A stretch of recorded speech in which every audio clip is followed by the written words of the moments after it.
Hey everybody. The last episode went up a little bit late, so I figured I'd make up for it by putting up another one right away today. And I've done enough stuff since the last episode, weekend, got to play a whole lot, that we will have plenty to do this episode. So one of the things I was just doing now and decided to start recording before I actually pull the trigger is to start refining this oil into fuel. Now, unfortunately, I missed a one moment before where I lost half the oil in this tank. I'm very unhappy about that, but learned something about Xycraft tanks. So I remembered reading in the changelog that they split the amount of liquid between their valves, and as long as a valve isn't broken, it'll retain its liquid. Now, I learned what that actually means. If you were to do this, okay, so I can break this block, and if I put it back, everything's fine. It still has all its fluid. Oop, right, I have to click the valve. Yeah, okay, 763 buckets. If I break this valve, it's fine. I can put it back, it retains all its fluid.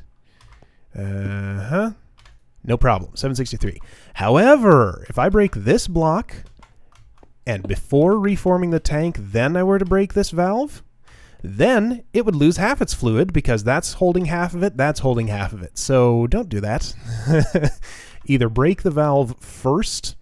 I assume if you want to break two valves, you'd have to break one, replace the block, reform the tank, then break the other after that if you didn't want to lose the liquid. But yeah, so so I had twice that much. Now I don't.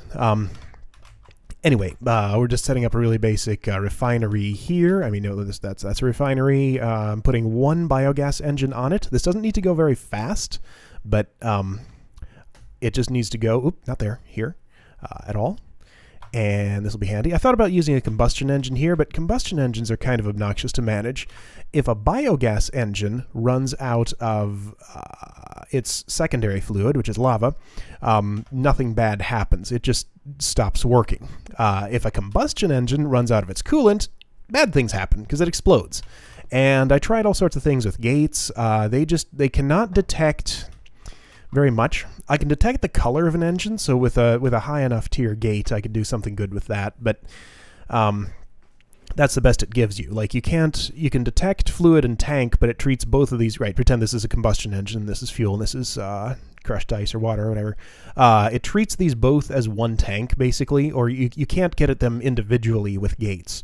And you can't get at the inventory where you can put coolant into it. So yeah, they're a pain to automate. And now I'm refining this oil into fuel, so we're going to be...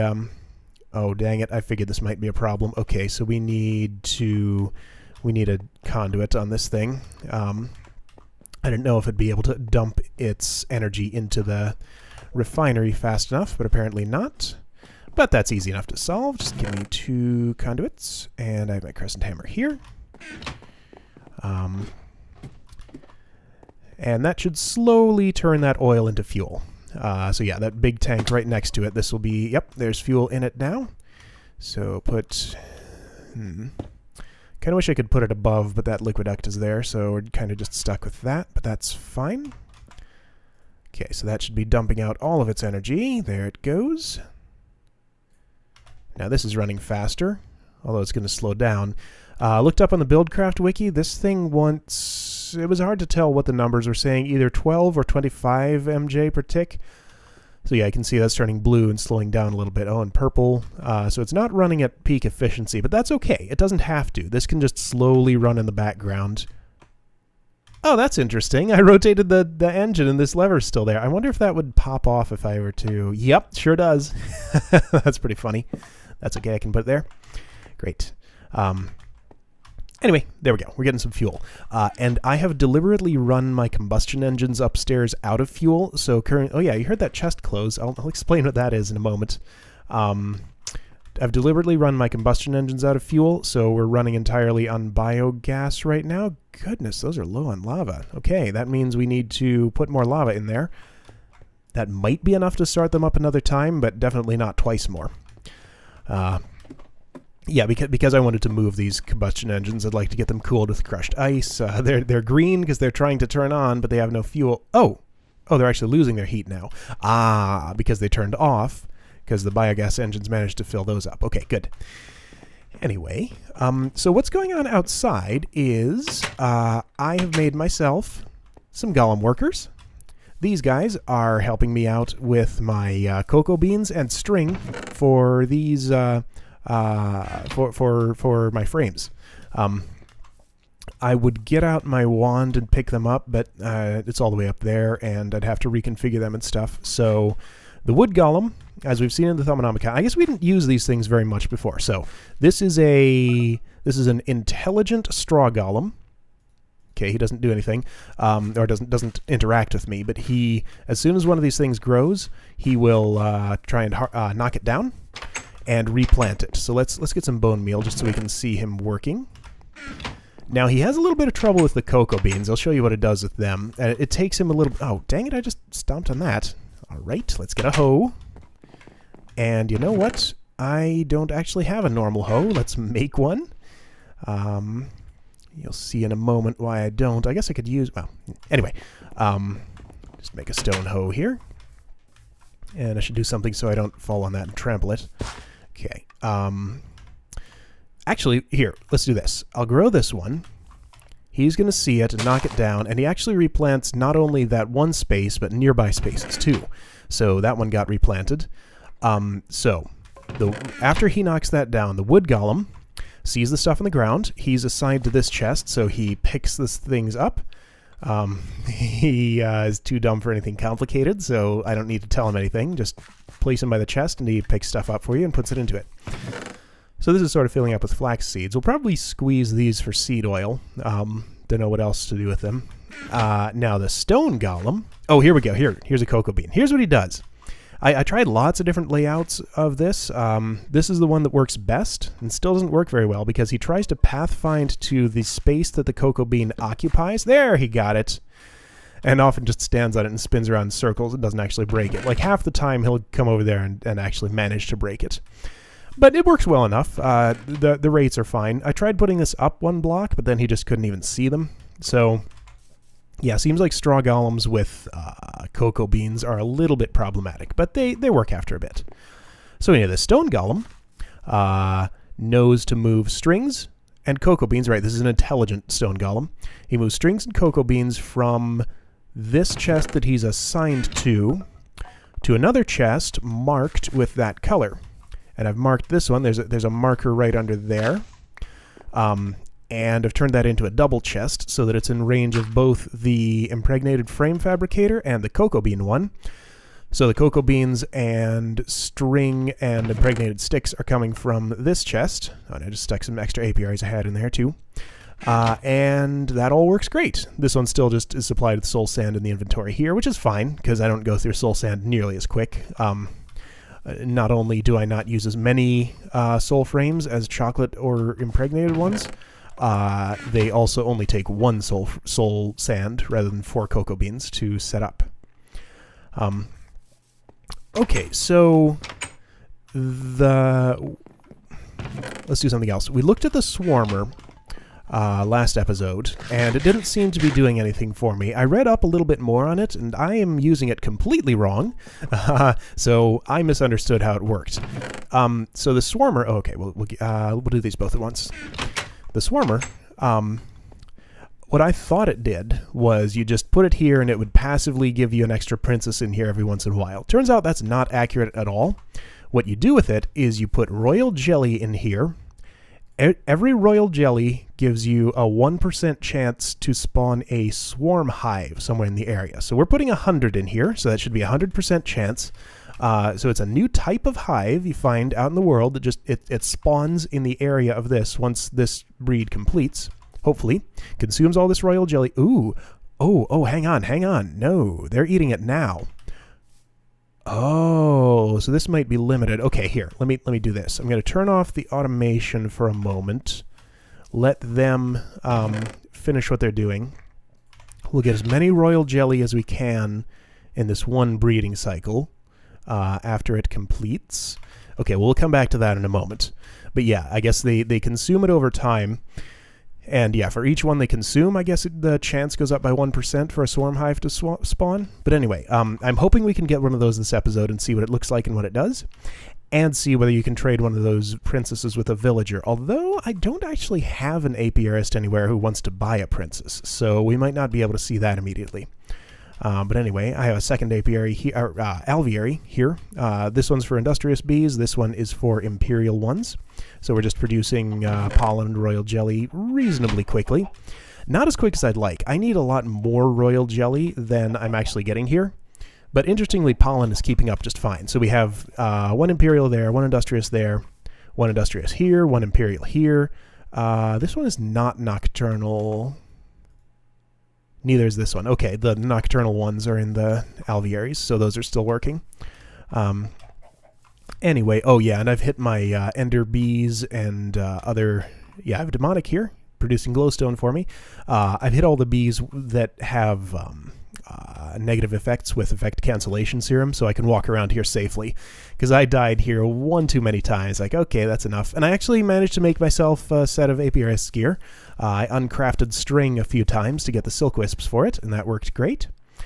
Oh yeah, I didn't actually put this on my to-do list, but I went ahead and planted some walnut trees and got my orchard going. I can show, well, it's sort of going. It's not... There's no automation set up for it. So what I do is I pick up this redstone energy cell to power it. As you can tell, I still haven't found that. It is driving me crazy. Someone suggested that it might be the middle of my coke oven, which is possible because the coke oven does have an empty space in the middle, which is unlit, and I can't put anything in there without breaking the structure.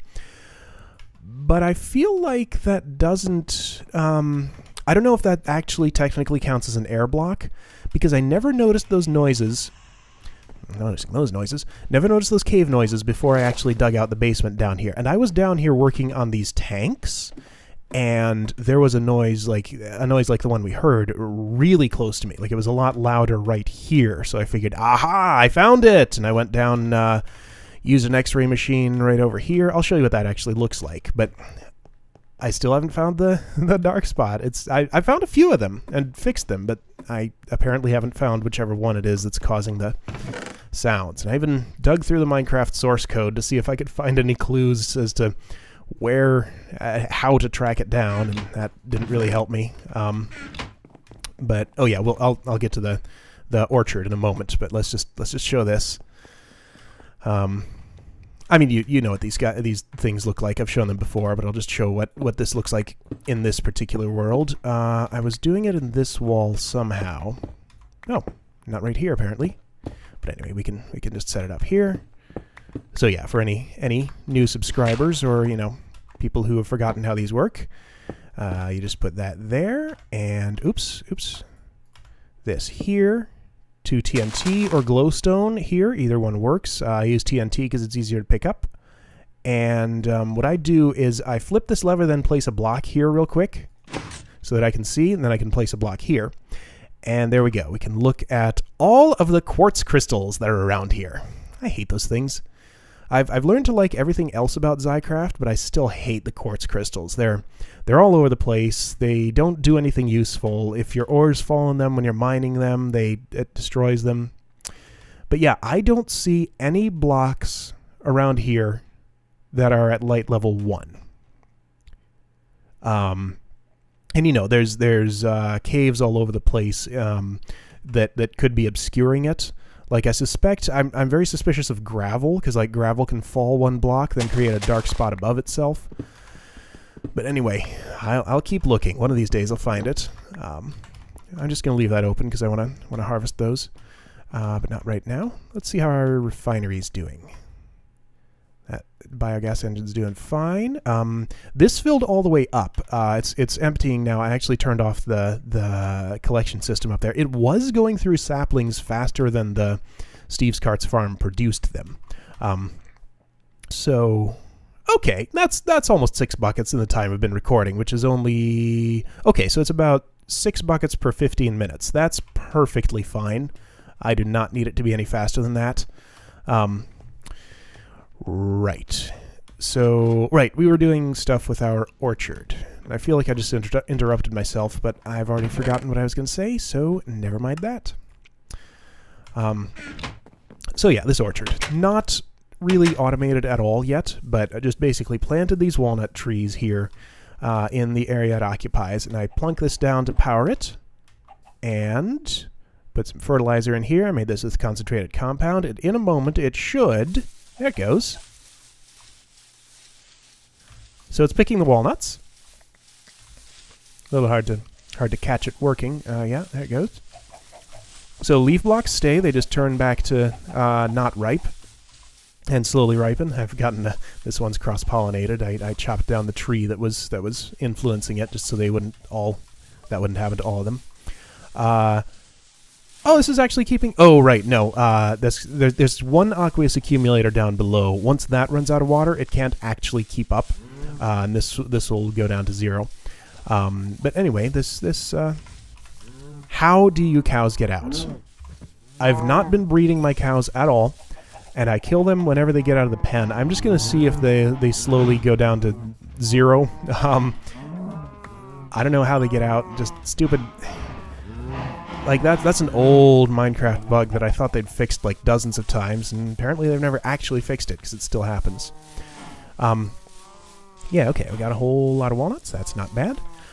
One thing that's nice about this in comparison to the old-style farms, well, other than being able to actually do an orchard, because you couldn't do that with the logger and arboretum. But one thing that's nice in comparison to those is this only uses power when it actually does work. So if this runs out of leaves to harvest, or runs out of inventory space, I'm guessing, it will stop consuming any power. So that's nice, and it doesn't consume its fertilizer or water either in that case. So let's just leave this to go and see how many walnuts it's harvested by the time we come back. I'm surprised the water is still keeping up, because last time I tried to use this... Yeah, that's outputting maximum. Last time I tried to use this... the aqueous accumulator was not keeping up with it. That water went all the way down to 0, but maybe something was bugged out. Anyway, yeah, we'll just leave that for now. I don't need this energy cell, and I'm going to see what happens when this fills up. Okay, yeah, no inventory space. All right, let's just take I can't shift-click these 3. I can shift-click oh, I was able to shift-click one of them, but now I can't shift-click anymore. Weird. Okay. Forestry is full of strange little minor bugs like that. I don't know why. Really good mod, but just has a few quirks that make me scratch my head sometimes. So yeah, that's providing us with, even without automating it, more walnuts than I really am ever going to need. Yep, that's making impregnated casings, so we can make another alveary. Honey is actually the one of the things I'm... Oh, dang, this chest's full. I guess we'll put this in here. Yeah, honey is actually one of the things I'm short on for making alvearies, so I'm going to want to get some... I have bees dedicated to pollen and royal jelly, and way more than enough beeswax. So I want to get some cultivated bees going. I did the math. Okay, here we go. We're going to put this in here and see how much of it they eat in one cycle. And in the interest of that, we're just going to do one cycle manually and not turn on the automation. So we'll come back when this is finished and see how much of this they've eaten and see if we can find a hive around. Right, so I did the math, checked through the master apiarist's database, and basically wanted the bees that would produce the most honey, and cultivated looks like your best bet. Majestic is almost as good, which is interesting. So majestic is in between noble and imperial.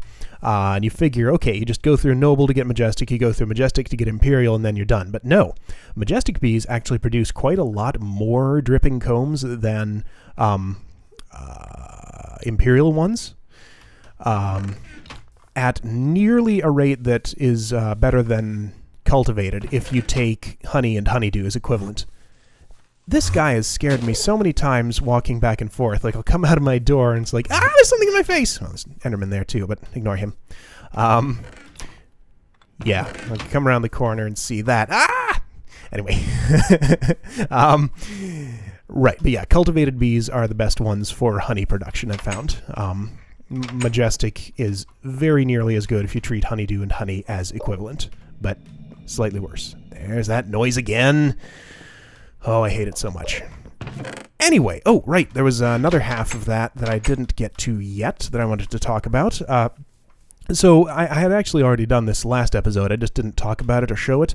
I made some minor improvements to these little apiary flower things. I don't know what you want to call them, but these structures that support 4 apiaries. I'm very proud of these. They're very they're nice and compact and just super handy for what I'm doing. Like, I'd rather use alvearies. I could probably adapt this to alvearies, like have an alveary in that space and then one in this space, and all the wiring, most of the wiring would still work, and piping and stuff. But anyway, so things I improved. These used to be stone pipes. Changing them to iron allows stuff that would have gone, or would have popped out, like extra drones if there's already 64 in there, yeah, I guess that's the only thing that would be coming down here that wouldn't be able to go in. Or if I've set this filter wrong for the wrong type of bees, they'll just bounce back. And then the other change I made was to set this up to anything instead of items. And what that allows it to do is if a bee can't go to one of these slots, then it'll go straight up into the chest. There had been a few times when I misconfigured this, like say I retired my demonic bees, for example, which is actually true. Yeah, demonic was in here, and I retired them. And actually, I didn't retire them. I inoculated them with the effect cancellation serum and put them over there. But, and, you know, I'd stick something else in here and say, okay, we're good to go. Put this on energy pulsar, and then I come back, and my bees are all gone because I had this filter set wrong, and it was saying, okay, demonic to red, but this was actually like, I don't know, tropical or something. And tropical's bees would just pop out, and if I didn't happen to check it in 5 minutes, they would despawn. Lost like 3 or 4 decent princesses that way, so it was really unfortunate. But yeah, the iron pipes and the anything instead of items fixes both of those problems. So I'm much happier about that. So these are perfectly stable. Like, there's very little I can do to screw up and actually lose bees with them now. So very happy with those designs. Anyway, I think that's all the bee talk we'll be doing this episode. We have plenty of other stuff to do. So I have created this item, which we've looked at in the Thaumonomicon before, but not actually... oh yeah, that's right. This is to remind me to check the Swarmer. We've looked at the magic mirror in the Thaumonomicon before, but we haven't actually built it or used it. So I've built 2 of them. You get 2 when you craft it, so that's the minimum number you can craft. They are basically, they're for item teleportation, as we've seen before. And what I want to do with them is, so I have a thaumaturgy chest up here with all my Thaumcraft stuff. Oh yeah, there's actually another golem in here I haven't shown. So this is a tallow golem worker. He keeps my crucible filled. I tried assigning him to this water source, and he was able to pull out of it after I took like one of these microblocks off. But his pathfinding was really dumb. He'd come over here and just jump on this fence forever and not be able to get past it because his pathfinding told him to go this way, step on this block, this block, this block, then go to the crucible. So it's stupid. And these again, another quirk with forestry.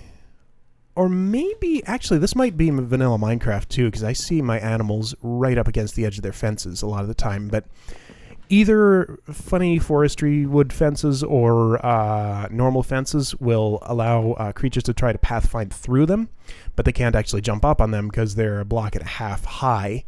So that didn't work. So he just could not get over the obstacle of the fence. So instead I have this aqueous accumulator, which doesn't have water source blocks next to it, so it's just very slowly drawing water from the environment. And it gets plenty for the amount I use the crucible. Right, you mark it with these. This is these marker blocks. I had one under the chest for my stone golem down there. Yeah, and he knows to pull from this tank. So that works great. Actually, let's see if I can demonstrate. Can I just do this with nothing in here? I haven't thrown anything in. No, I can't. Let's make some magic tallow.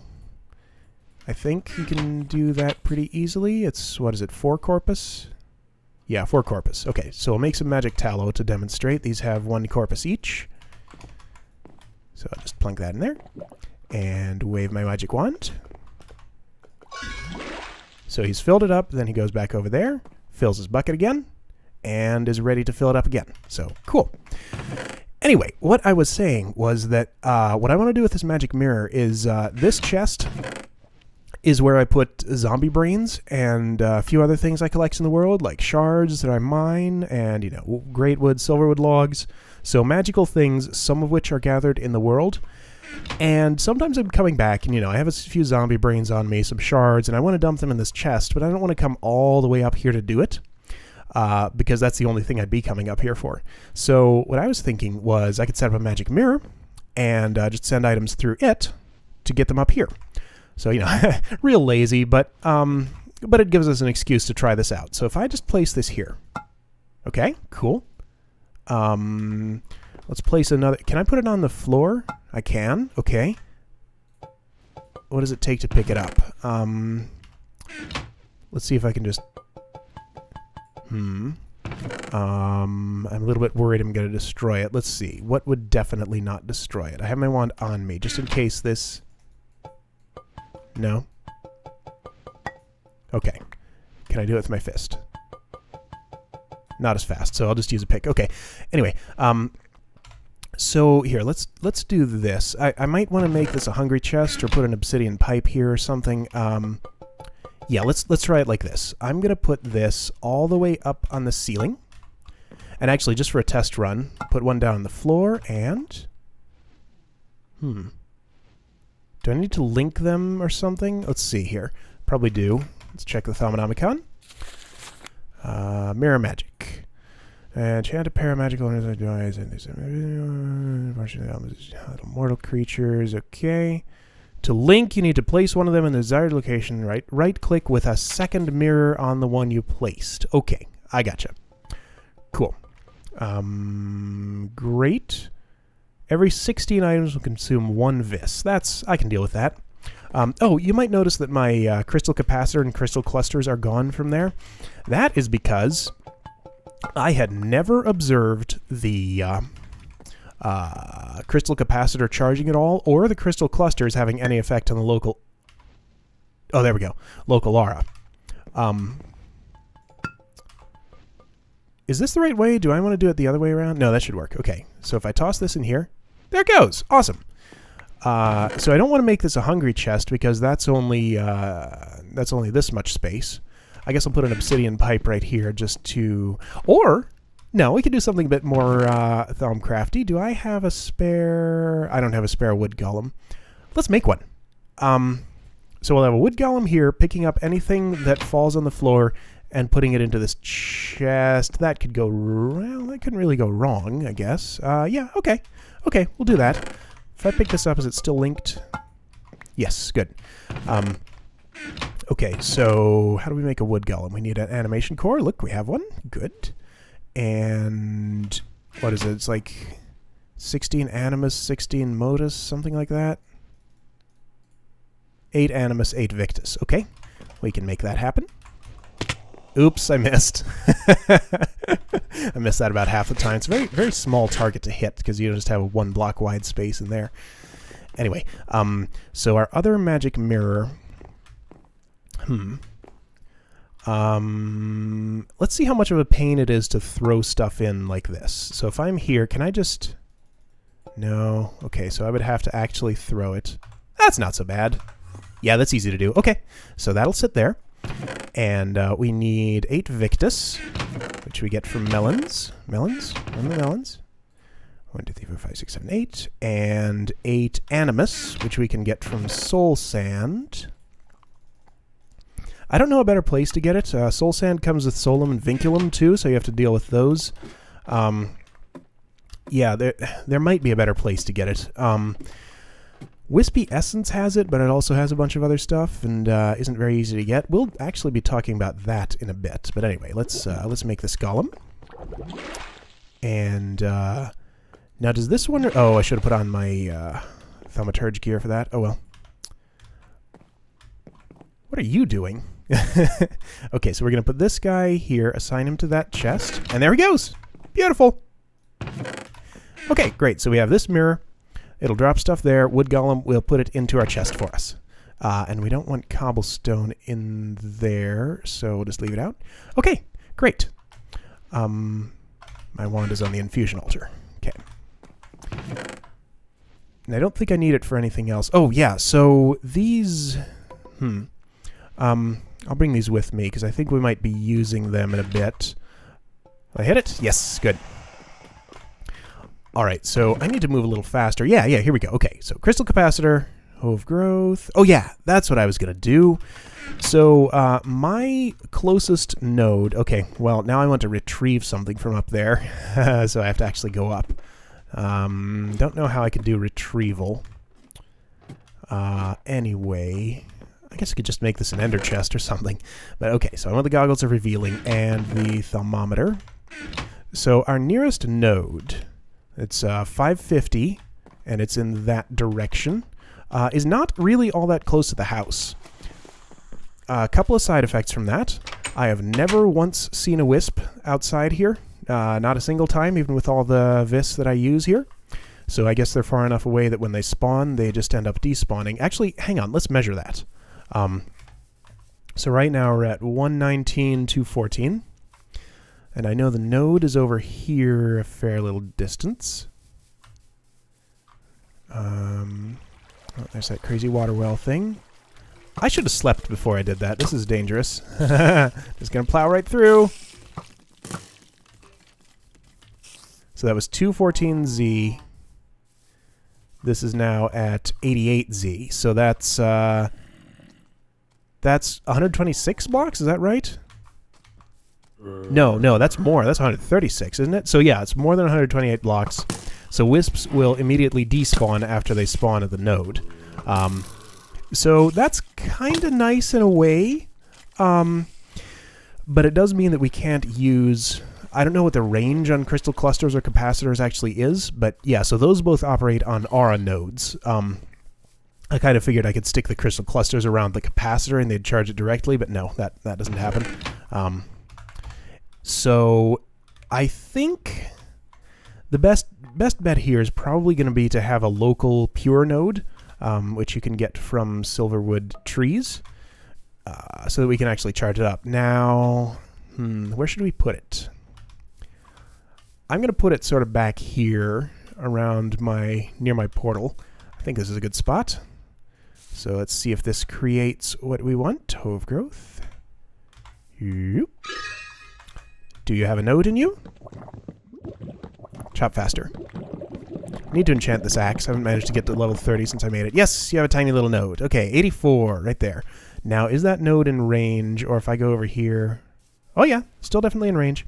Okay, so we can make that node bigger by planting more saplings here and letting them merge together. But just for the moment, I'm going to stick down my crystal capacitor right here. So this will... Wait a minute. Are you moving? No, he's holding still. Okay. All right, so right there. Yes. And crystal clusters all around it. I don't like the way that works. Let's let's change it a little bit. Must have symmetry. There we go. Okay. So that should overcharge the node a little bit, and any overcharge will go here into this capacitor. So since we're talking about that sort of thing, let's go to the Nether and look at the node in there that we've been trying to overcharge. Let's see, what do we need for that? Ah, good. That's our next thing.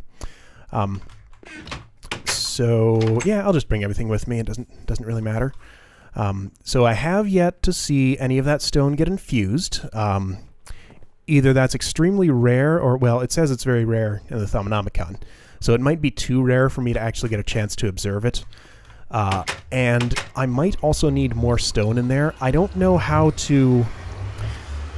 I mean, this right here is probably one of the best ways to test the mechanics of this, to see if it's... to see how stuff infuses. But, anyway, so yeah, I did replace this with glass viewers. I checked them against ghasts. They do stand up to ghast fireballs. And we have a lot of wisps in here. I was trying to set up... They're noisy. I was trying to set up a mechanism to automatically kill them. That's what this redstone engine and apiary there are. I was trying to do something like the deadly bees setup we had in the last world, where we used an unstable bee to kill cows, chickens, and pigs. I don't have unstable bees yet in this world, so first I tried ender bees with the end effect. And what those did is... Ah, dang it! Hands were off the keyboard there. What those did is they hurt me and did not hurt the wisps. So that was unfortunate. So I figured, okay, maybe that's how the ends effect works. It only hurts players. So let's try the heroic effect, because that's specifically for damaging mobs and not the player. So I inoculated this bee with the heroic effect, and still nothing. Like, I can put it in here, and the wisps do not get damaged by it. So I don't know if wisps just don't get damaged by bees at all, or if maybe unstable will work. I guess I didn't try aggressive, but you would think either heroic or ends would do it. But they don't. So we might need a Tesla coil in here, or some other way of killing them. But anyway, what I actually have in here is this is an obsidian pipe. I wanted to just kind of farm them for their wispy essences. Ow. Because those things have some nice aspects on them I can use for Thaumcraft stuff. Yeah, that got picked up. So I just wanted to automatically kill them as they spawn. But it turns out bees don't seem to be able to do that. Oh, I'm just about to die. Ah, there's one outside, isn't there? Or is he... No, that looked like it was knocking me back when it zapped me. Weird. Oh, I hear you. Ah. But yeah, so I'll try unstable bees. I'm getting close to them now. And oh wow, there's even 3 more in there. And if that doesn't work, we'll do something else. So yeah, Tesla coil would probably do the trick. Yeah, here we can see. No, that just hit the stone wall. Come on, experience orbs, come to me. I don't want to break that because the lever's on it. Ah! Where? It's invisible. And I'm seeing the node here. Okay. Great. Anyway, so we killed some wisps, and those should have all ended up in here. Yes, we got some wispy essences. So yeah, these all have animus on them. But you know, oh, hey, that's an aspect I have never seen. What is that, air?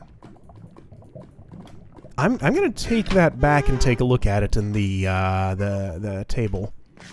Because yeah, I've never run into that aspect before.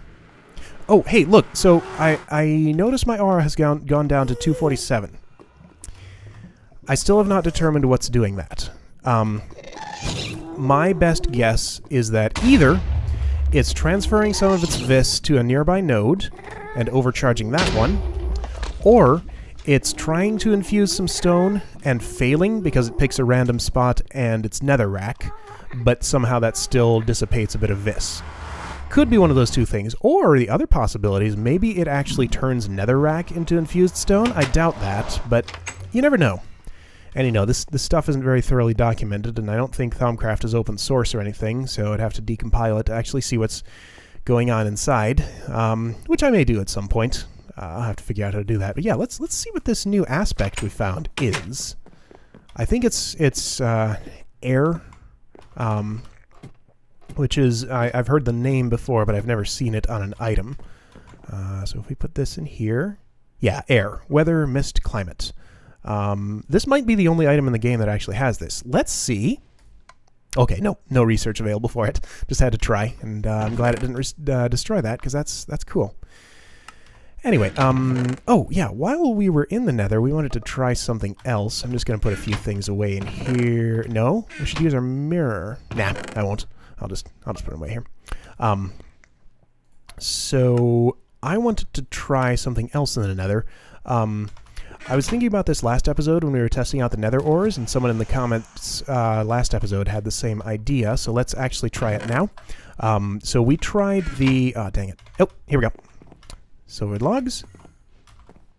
Alright, so hopefully this went in the chest. I'll just trust my guy to have put them in the right place. Oh, hang on. Before we put that away, let's check for a swarm hive and see how many of the royal jellies our industrious bees have eaten. Okay, so that's quite a few of them. Are they done? Yes.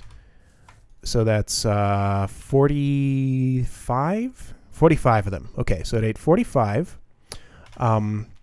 Let's run it. Actually, let's just turn on our automation. So that's 45% is the most I can get in one cycle, though maybe a bee with a longer lifespan would be able to get more.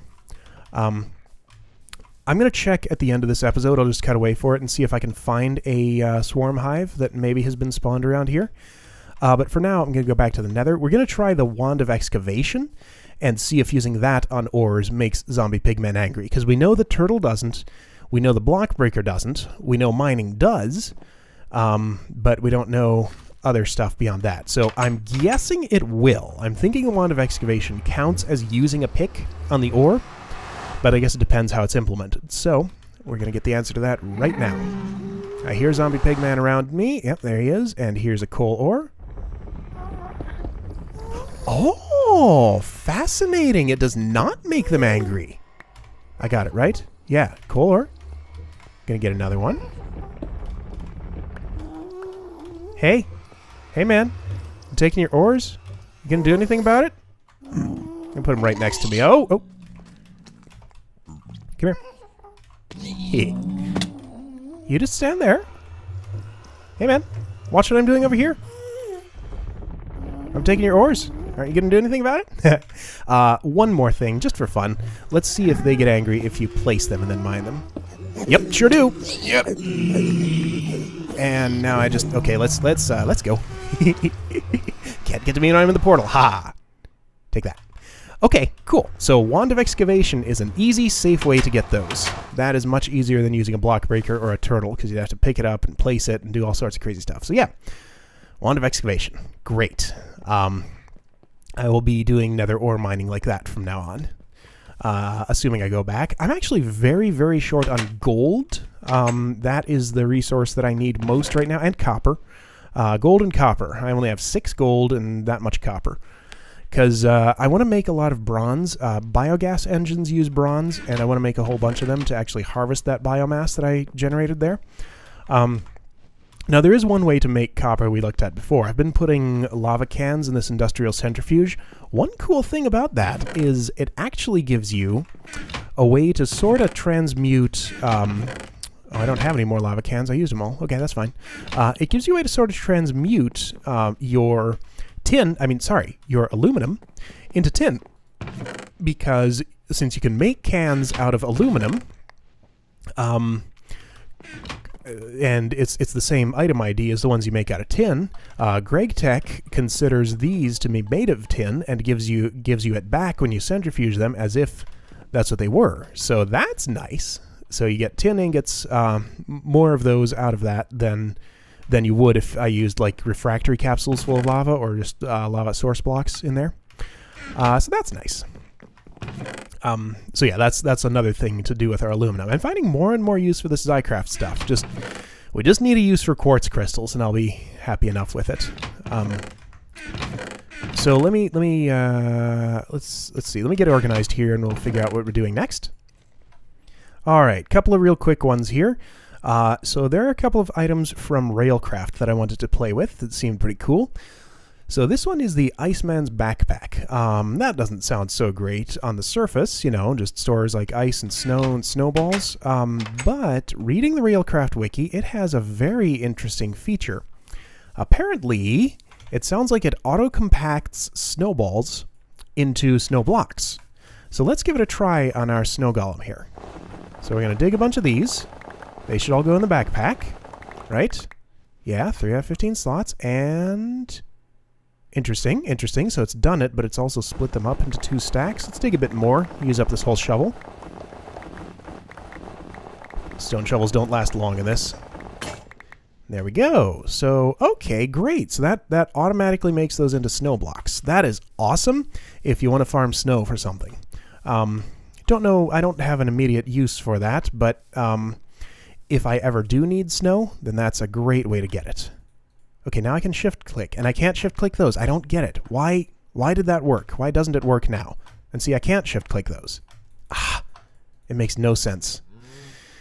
Fix your mod, Singear. Okay, so that's done right. And it's not using any power because there's nothing to harvest. I'll just leave that there. Right, so the other thing from Railcraft is this undercutter cart. This thing, so we talked about this before, I think in the last episode. This rail line here is just sitting on grass, and you know that kind of doesn't make sense. But I want to should probably let's see if I can just push this thing. Yeah, that doesn't quite make sense. I thought maybe gravel would be a good thing to put under it, and Railcraft agrees. So I want... Ooh. Do I need to specify... Let's see. Okay. I probably... Let me get a grass block and a dirt block. I want this to replace both of them with gravel. Yeah, so there are two ballasts, they call them, that you can put into that cart. And as it goes over whichever blocks you specify, which in this case is going to be grass, I have one grass block, and dirt. I'm so annoyed by that. I gotta find it. Oh man, I don't know why it drives me so crazy, but it does. Anyway, right, so I'm going to tell this to replace grass and dirt with gravel. And I'm going to give it gravel. And there it goes. Great. And it just pops it right out. Cool. So yeah, I'm just going to push this along, and that actually looks pretty good. I wish I didn't have Boots of the Traveler on for this. And see, I can't... Okay, let's do this. You can reset the walking up blocks property by relogging, I think, or putting on another pair of boots. Yeah, there we go. So I can just push this guy. Could attach it to my train here, but I only need it to cover a very small space, so I'll just push it myself, and that looks much better. So yeah, I can lay down tracks and not worry too much about what's under them. Once I actually have a nice rail line laid down, I can go back with this thing and replace it with gravel just for aesthetics. So that's cool. Yeah, and there's one more thing I wanted to do. Actually, let's... I'm going to push this all the way along here, and we're going to go along this rail line. So I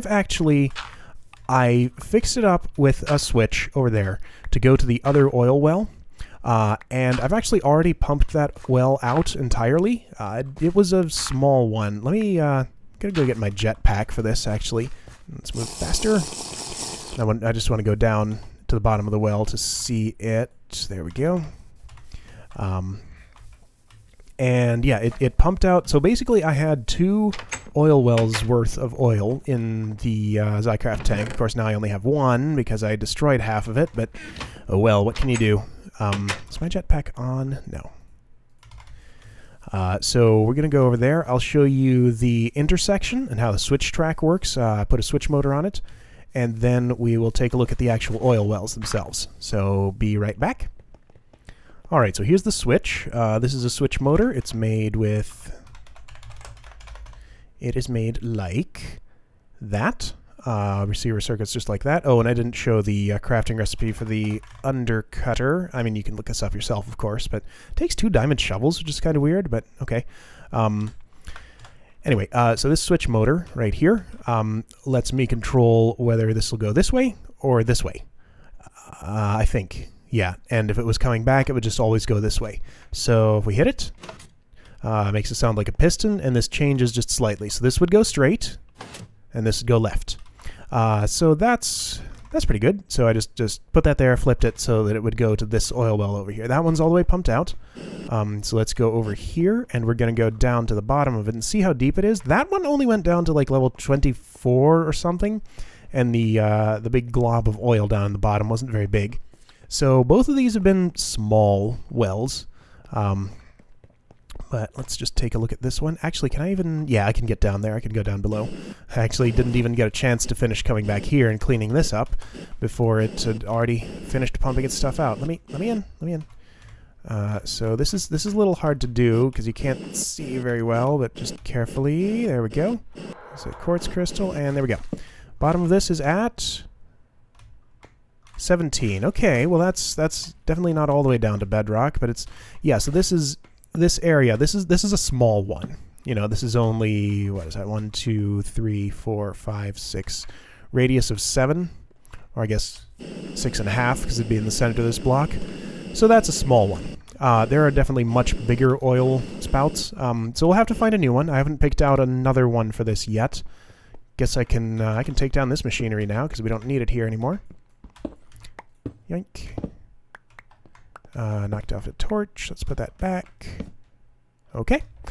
Yeah, so this track is pretty much retired now because I don't have anything else it needs to go to. But maybe there's another oil well I can connect to it to do that. But yeah, I feel like I had one more thing on my to-do list over there, but maybe we already got to it. But we do need to check for... Sorry about that. I was messing with my stopwatch and I dropped it. We do need to check for swarm hives. So I'm going to go back there and look for one. Hopefully we'll find it, and also check my to-do list to see if the other thing is something we need to take care of. So we'll be right back. Oh, I found it! Look at that! So that right there is a swarm hive. Let's break it and see what we get. We get one princess. It is industrious. She is industrious. And it has this little bracket dash thing at the end of its name. It'd be easier to see if I didn't have advanced tooltips on. But anyway, so let's analyze her and see what it has to say. So yeah, industrious. Yeah, so this says artificial origin. Everything else always says natural origin there. Okay, so I happen to know I have a beekeeper over at the wasteland village over there who sells me... How is this getting pollinated? There's no... Industrious reaches all the way over there? I guess it does. Okay, anyway. I happen to know I have an apiarist over at that village who has 3 trades. I just need to trade with him a few more times to unlock the princess trade. So I want to see if he will trade for this kind of princess. And yeah, we'll try that. We'll also try breeding her and seeing how long she actually lasts. But anyway, I'm going to... oh boy, this is getting long. All right, let's do our last thing first, because this shouldn't take too long. Basically, you know what? Let's save this for next time. I'll just mention it. I want to start working toward getting iridium plates because I would like to make a Vajra. And let's see, how many does it take? It's like 6 or something. It's not too many. So Vajra core, I don't know how to pronounce that because that's misspelled. I assume it's misspelled. Okay, so that's 1, 2, then 3 superconductors. This recipe makes 3. That is 3. Okay, 3, 4, 5, 6. Magnetron. Yeah, okay, so that's only 6 iridium plates. So an iridium plate is made in an implosion compressor, which is the thing I had in my hand. From an iridium alloy ingot, which is just made in a rolling machine with diamond dust and 4 iridium ingots, advanced alloys. So we could make the alloy ingots right now, which means we need 24 iridium ingots. Yeah, we don't have enough here, but we'll work on getting some more iridium at some point soonish. But yeah, the recipe for this is not too bad. Just 2 advanced machine blocks, 2 pulsating, 2 electronic circuits or whatever, and 4 advanced alloys and a compressor, which is easy. So this thing takes a special pattern of casings. We're just going to put it sort of right next to this guy. Over... I don't like how this is oriented. Let's reorient this over this way at some point. And we're going to put this one right... Oh, wait, no, this goes on top. That's right. Okay, well then let's just put it here. So I believe the pattern of this is... 2, 3, 4. So you need standard casings, then reinforced like this. And then standard here. Center is empty. Then this goes on top. I'll have to hook it into the grid here, but that's only 2 glass fiber cables. Now, can I only... Yeah, I have to interact with the top part. Okay, I can just reach it from down there if I don't, if I don't have my boots on or something. I guess I could put this casing down the floor. That'd work fine.